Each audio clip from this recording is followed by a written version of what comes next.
Greek দার্শনিক Socrates, আমরা তার নাম সবাই জানি। ওনার একটি ঘটনা আজকে আপনাদের সাথে শেয়ার করব। তিনি প্রত্যেক মঙ্গলবারে অ্যাথেন্সের একটি দোকানে যেত।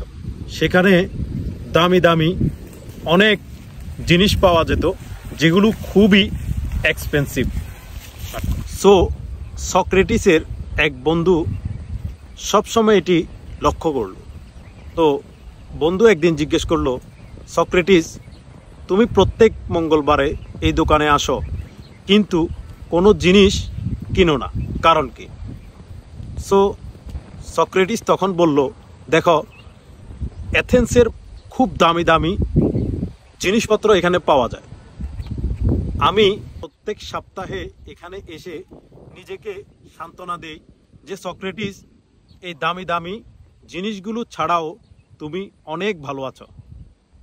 তো আমাদের এই গল্প থেকে শিক্ষা নেওয়া উচিত, আমরা যেভাবে আছি, যেই অবস্থায় আছি, অনেক ভালো আছি।